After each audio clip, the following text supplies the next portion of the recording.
Get on board, get on track, get to where you're going. And now, your edutrainer, national insurance columnist, Steve Savant.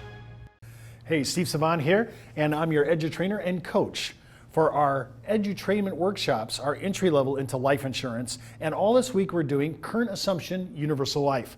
And I want to point out again, we've been on this illustration system. I want you to go out to our site for Lincoln Benefit Life, an Allstate company, our sponsor, and go to the Eclipse software page at www.lblsales.com/ETW and download the illustrations so that you can go with us step by step, page by page. We really like it because we really look at this software as one of the easiest entry-level, user-friendly software that are out there for life insurance. And so just go out to their site, www.lblsales.com/ETW. Hey, when you're out there on your browser, don't forget to go to their secondary site, which is a really good sales and marketing site. It's listed at the bottom of your page. It's also listed on our search engine description. So if you see this video and you say, I want to see the actual description, that link, which you can then cut and paste out and put in here, see it's quite long as you can see. So you can go out there, and when you get out there, you're going to see a lot of neat material here. And I just want to encourage you because there's so much out here. One I like is the Facts of Your Life booklet. It comes in e-form, so I could have sent it to you as an attachment. But if you go out here, you can order the booklet, and it's a great prospecting tool. And your clients, I would give this out on an annual review. Oh, by the way, here's another way to harvest and package all your information, quality information, and maybe your client will like to put it in their safety deposit box, or if they have a safe at home, it'll be a great document. But we also have prospecting letters and postcards out there. There's about 10 different documents, and those documents are nice, good, easy to entry marketing material that you can use with your clients.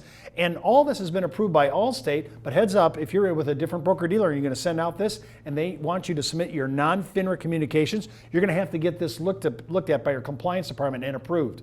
But right now, if you're looking for ideas, that's an excellent tool. And remember, if you've missed any of our shows and you figure out, hey, where did I see this at what site? Somebody sent this to me. You say, I need to see all your shows, Steve. Just hop out to our own site, www.brokersalliance.com. And as soon as you come to our homepage, you'll see the red button, On-Demand Videos. Just click on On-Demand Video right below our daily broadcast, the Business Insurance Zone, and you can go to our archives. And I seriously recommend that you don't pick up in the middle.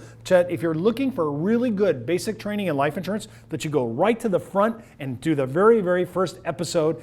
They're each 15 minutes. And if you spend a little bit every day, you'll really be able to build your vocabulary. And I think it's a great, great idea. And remember, if you say, wow, I really like that, remember you can order our life insurance manual and the vocabulary and any docs you see that we use here just by writing the biz at brokersalliance.com. That's the biz, THEBIZ, at brokersalliance.com, and we'll just send it to you. Now today we're going to go back out on our Lincoln Benefit Life software. And now I'm into the accounting. Now people are going to say, gee, Steve, this is a little mind-numbing. Well, what I want to do is I want to introduce you into the mechanics. And there are mechanics here. We talked about different fees, different costs. We need to unbundle it. Unlike whole life, where I really don't have the mechanics to take any one contract and then break it apart, all universal life platforms now, whether it's current assumption UL, indexed UL, guaranteed UL, variable UL, they all disclose this now on expense printout sheets. But heads up, you usually have to elect to check it as a part of your proposal. It doesn't automatically print. Neither does automatically print the net costs or the internal rate of return. So remember, always use your reports because it'll really tell you what's going on and what's a good deal and a bad deal. A lot of times I like to measure, especially index, and we're going to get into in the next couple of weeks. I want to know what's the interior cost because I'm not really buying, I know I'm buying an index, but what am I really buying? I'm buying the expense loads that I know I have to pay. So I want to know what those are. So here we are on this kind of a different spreadsheet. It's a different kind of a spreadsheet that I've seen before. And it shows here policies years 1 through 8.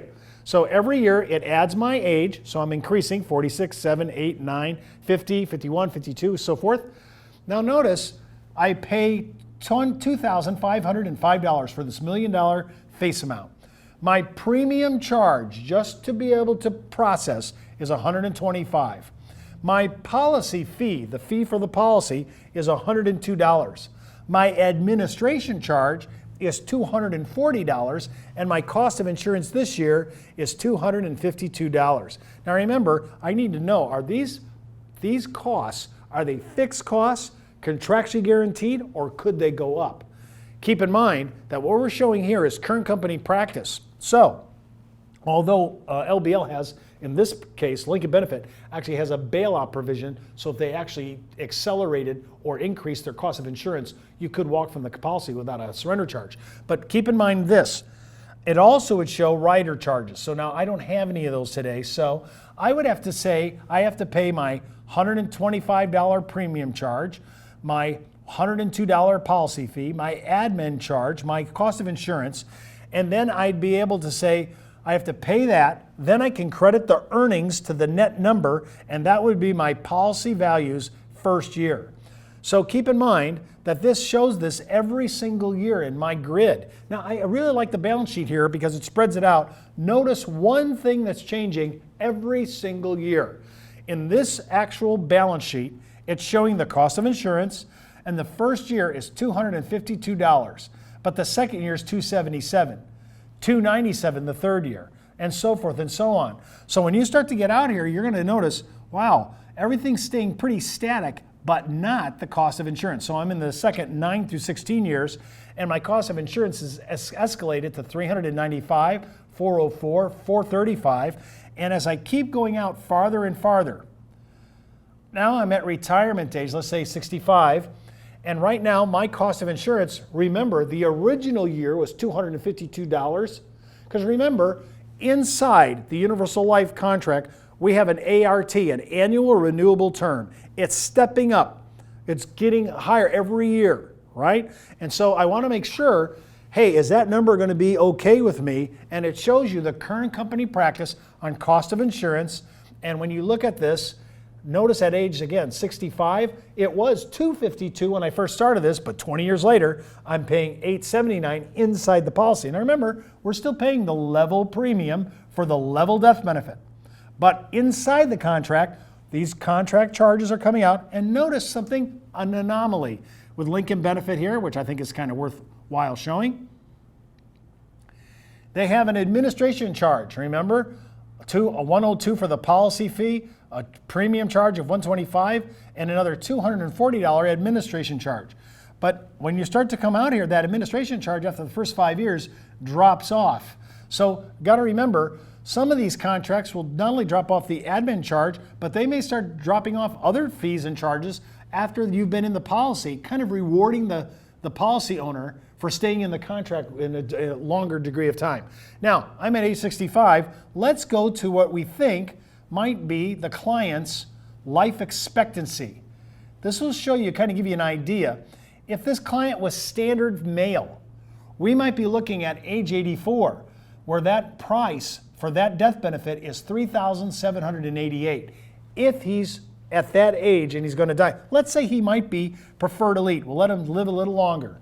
And he might be out there between 88 and 92, depending upon what carrier. And now you're looking at numbers, because now we are exceeding. Notice that the numbers now are pretty level to about 87, and then we start getting what we call exponential numbers. So at age 88, it's 49, but then 1 year later, it's 57. And then you get a small tag, again, a slower number, 5976, 6,000, then another jump, 6,800, 75 when you get into your 90s. And then when you're at the actual end, well, let's just do age 100 first. That's $18,000. It is being taken out of your policy. And remember, what did you pay? You paid $2,505. So that number, if you actually live that long, you've been paying, that's coming out of your cash values. That's current assumptions. You say, gee, Steve, that's not guaranteed. That's why you have to understand, you may really appreciate the cash accumulation and the flexibility of current assumption. But if you said, man, I just got to have indemnification, I have to have a premium I can depend on, you may want to look at whole life or guaranteed universal life. So when I'm looking at this, these are real charges from a real illustration. So you want to make sure that you're looking at all this, and then finally, by the time you get out into the hundreds, notice what this carrier, Lincoln Benefit, does, and several carriers do this. All of a sudden, right around 106 or 7, they're dropping the ART charges, or the annual renewable term. There's no more admin charges. Now there's no more premium charges because nobody's paying it out there. So now the only thing I have left now is, if I've made it out this long, the only cost I have is the policy fee, and some carriers even waive that. So remember, when I'm looking at a balance sheet like this, my last year was a pretty big year, $39,000 to keep this in force. Hopefully my cash values have done a really great job. Again, if you object to looking at ART rates like that, and you're just doing this for indemnification, and you don't care about cash values so much, you may want to look at guaranteed universal life and or whole life. So now what I've done is I've just walked you through some of the basic balance sheet, and all the way out to age 121, where the contract still is in force. Now remember, what would happen if this went all the way out there? Well, game over. So remember, at the endowment date, my death benefit's going to be there, but I have no other issues. There it is I'm going to get a payout. So I have to figure out what contract, what they allow. Is there going to be the death benefit at 120? Is it guaranteed in the contract? Even though I'm using a current assumption, UL, I have to make sure that that provision inside the contract lays it out that way. Now, I want to talk a little bit about applying for insurance. And remember, when we have to go through, we have to apply with the right paperwork. I want to emphasize, you have to match up whatever the illustration you're showing, product illustration, with the correct application. And when you're done with that, you're going to have to complete the underwriting process. You may be asked, and most of the time you will, to have your blood drawn and a urine specimen and a medical exam done by a approved paramed facility. And they're also going to, most of the time now, $500,000 and above, you're going to see an EKG.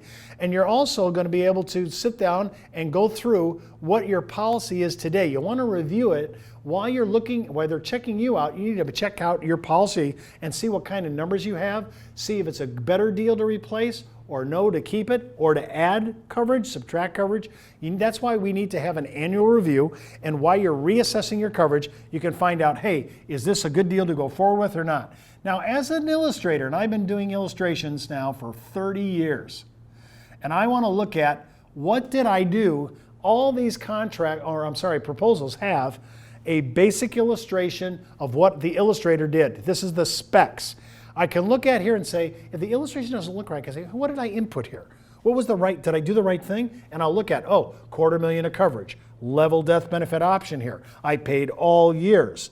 And I'm looking at all the things that I did. What did I do here? I look at all the numbers and it tells me everything I need to know. How did I illustrate this? And if I see something, that I didn't put that in there, then you can go back and you can correct it. So I'm always looking at the report options so that I can understand, did I do the right thing, and check my work. I never want to put this in front of a client until I've done that. So it's really important to think about this. And lastly, about illustrations. Illustrations are a form of advertisement. Proposals are there to give you a good idea. They have nothing generally to do with the contract. Now, of course, the guaranteed sections of these are completely tied to those, but generally, this is not an actual issued policy. I don't like to leave illustrations with clients. When I leave illustrations with clients, sometimes they have this idea that they actually have insurance. I always try to attach a small memo to my illustration saying, this is just an idea. This is just a concept. It has nothing to do with contract, and you have not bought coverage. And this is not a policy or a contract. So always make sure when you're using your language, I will be delivering the policy, which is the contract, and I'm giving you this. This is the illustration or the proposal. This is the advertisement. The difference is legal hot water if you mix them too often. So there's your basic idea about illustrations, balance sheet items, and all the expense charges that are taken out from the time you issue it to the time of endowment. This has been an Edutrainment Workshop, the educational division of the National Insurance Clearinghouse, the marketing arm of Brokers Alliance, and sponsored by Lincoln Benefit Life, an Allstate company.